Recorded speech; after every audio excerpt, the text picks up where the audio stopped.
परिचय। यह पूल खेल की मेज है। जब गेंद पर छड़ी से मारा जाता है, यह एक निश्चित दूरी तय करती है और धीरे धीरे रुक जाती है। ऐसा क्यों और कैसे होता है? इन प्रश्नों का उत्तर ज्ञात करने के लिए आइए पाठ शुरू करें। उद्देश्य। इस पाठ के अंत में आप निम्न करने में सक्षम हो जाएंगे। घर्षण को परिभाषित करना, समतल व खुरदरी सतहों का चित्रण करना,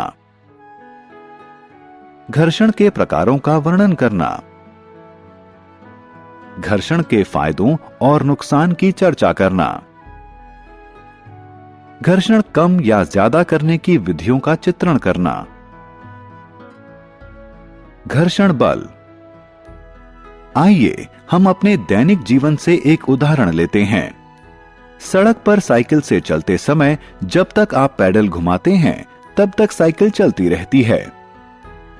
जब आप पैडल घुमाना बंद करते हैं, साइकिल की गति धीमी पड़ जाती है और धीरे धीरे साइकिल रुक जाती है। ऐसा क्यों होता है? ऐसा वास्तव में घर्षण के कारण होता है, जो दो सतहों के एक दूसरे के संस्पर्श में गति करने अथवा गति करने के प्रयास में उत्पन्न होने वाला एक बल है।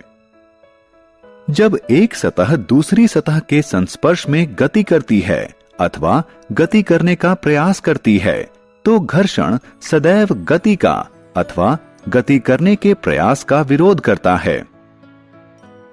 वह बल जो पिंड द्वारा किसी सतह पर गति करने के दौरान गति का विरोध करता है, घर्षण बल कहलाता है।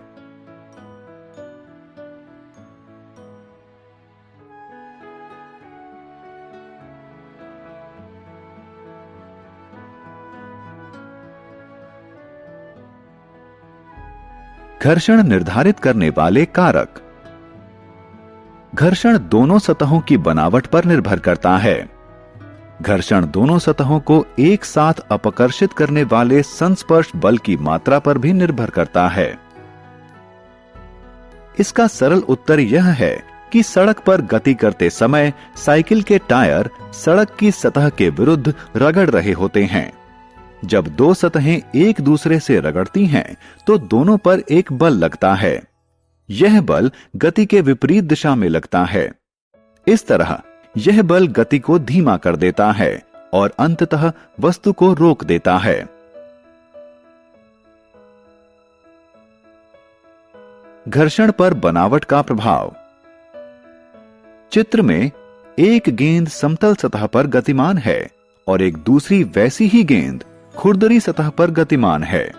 जैसा कि आपने यहां देखा कि दो अलग अलग सतहों पर दोनों गेंदों ने एक समय पर समान बल के साथ समान रूप से गति करना शुरू किया था, लेकिन जो गेंद समतल सतह पर गतिमान थी उसने अधिक दूरी तय की और जो गेंद खुरदरी सतह पर गतिमान थी वह कम दूरी तय कर पाई। इससे पता चलता है कि संस्पर्श करने वाली समान सतहों पर समतल सतह की तुलना में खुरदरी सतह अधिक बल लगाती है। इस उदाहरण से सिद्ध होता है कि घर्षण संस्पर्श करने वाली सतहों की बनावट पर निर्भर करता है। समतल और खुरदरी सतहें। कुछ सतहें समतल होती हैं और कुछ खुरदरी। कुछ कम खुरदरी होती हैं और कुछ अधिक खुरदरी। यहां तक कि कुछ समतल सतह में भी कुछ खुरदरापन होता है। उदाहरण के लिए, जब हम एक रेगमाल को दूसरे पर रगड़ने का प्रयास करते हैं तो गति निर्बाध रूप से नहीं होती है, जिसका अर्थ है कि खुरदरी सतह की इंटरलॉकिंग के कारण वहां घर्षण है। लेकिन जब हम सादे कागज को दूसरे सादे कागज पर रगड़ते हैं तो यह रेगमाल की तुलना में आसानी से हो जाता है। अर्थात रेगमाल का खुरदरापन सादे कागज की तुलना में अधिक होता है। अतः हम कह सकते हैं कि घर्षण सतहों के खुरदरेपन के कारण उत्पन्न होता है। सतहों के खुरदरेपन पर निर्भर करते हुए घर्षण बल की मात्रा कम या ज्यादा होती है।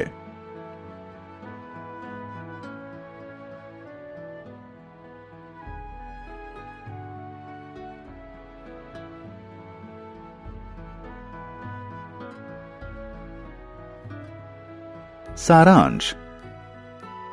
आइए हमने जो कुछ सीखा है उसे संक्षेप में दोहराएं।